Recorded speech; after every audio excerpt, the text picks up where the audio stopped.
ঝড়ে লণ্ডভণ্ড ঘাটাল মহকুমা, স্কুলবাড়ির চাল উড়ে বিপাকে পড়ুয়ারা, মৃত দুই। নমস্কার, স্থানীয় সংবাদের ডিজিটাল মিডিয়ায় আমি সৌমি নাগদত্ত। কালবৈশাখীর তাণ্ডবে লণ্ডভণ্ড হয়ে গেল ঘাটাল মহকুমা। মঙ্গলবার বিকেলের ঝড়ে একাধিক শিক্ষা প্রতিষ্ঠানের ব্যাপক ক্ষতি হয়েছে। দাসপুর 1 ব্লকের সাগরপুর বালিকা বিদ্যালয়ের সিংহভাগ চাল উড়ে যাওয়ায় পঠন পাঠন শিখে ওঠার জোগাড়। একই মর্মান্তিক ছবি ধরা পড়েছে ওই ব্লকের গোবিন্দনগর গান্ধী শতবার্ষিকী বিদ্যালয়েও। বিধ্বস্ত স্কুল ভবনগুলি দেখে কপালে চিন্তার ভাঁজ শিক্ষক থেকে অভিভাবকদের। প্রকৃতির এই রোষে প্রাণ হারিয়েছেন মহকুমার 2 বাসিন্দা। প্রশাসন সূত্রে জানা গিয়েছে, মঙ্গলবার বিকেলে প্রায় 45 মিনিটের ঝড়ে সবথেকে বেশি ক্ষতিগ্রস্ত হয়েছে ঘাটাল ও দাসপুরের 2 ব্লক। দাসপুর থানার বড় শিমুলিয়ার বাসিন্দা ভারতী সাঁতরার বয়স 55 বছর। গায়ের ওপর একটি বিদ্যুতের খুঁটি ভেঙে পড়লে ঘটনাস্থলেই তার মৃত্যু হয়। অন্যদিকে ঘাটাল শহরের কোন্নগরের বাসিন্দা নিরঞ্জন মান্না, বয়স 64 বছর, নিজের অস্থায়ী ডেরায় গাছে চাপা পড়ে প্রাণ হারান। বুধবার সকালে পুলিশ মৃতদেহ দুটি উদ্ধার করে ময়নাতদন্তে পাঠিয়েছে। ঝড়ের দাপটে মহকুমা জুড়ে 80টির বেশি বিদ্যুতের খুঁটি উপড়ে গিয়েছে, ছিঁড়ে পড়েছে কয়েকশো কিলোমিটার তার। মঙ্গলবার সন্ধ্যা থেকেই গোটা এলাকা বিদ্যুৎহীন।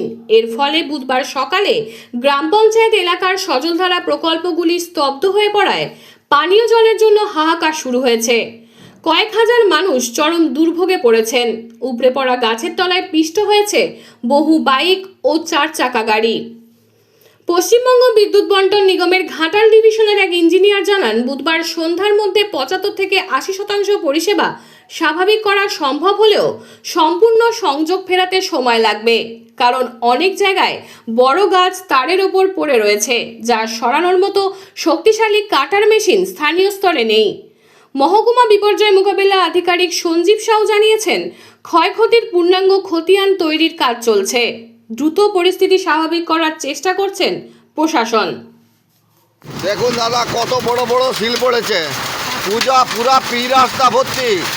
আর আমাদের গাড়ি, টোটো গাড়ির শব্দ শুনতে পাচ্ছ? এগুলা শিল পড়ছে, এগুলা শিল পড়ছে। টোটো গাড়ির কাজ ভেঙে যাবে এমন পরিস্থিতি। হ্যাঁ, ঘাটাল স্থানীয় সংবাদকে বলতেছি, খুব ঝড়, খুব বৃষ্টি। আমাদের বেলতলায় প্রচণ্ড শিল, প্রচণ্ড শিল, শুধু শিল বৃষ্টি, শুধু বৃষ্টির সাথে শিল হচ্ছে। হ্যাঁ, আপনারা ঝড়টা দেখুন, ঝড়টা কিন্তু একতা হয়ে আছে, গাছপালাকে ফেলে দিচ্ছে। প্রচণ্ড ঝড়, প্রচণ্ড ঝড়, একবারে বিশাল বৃষ্টি, একবারে দেখা যায়নি। পুরা রাস্তা সাদা হয়ে গেছে, পুরা রাস্তা সাদা।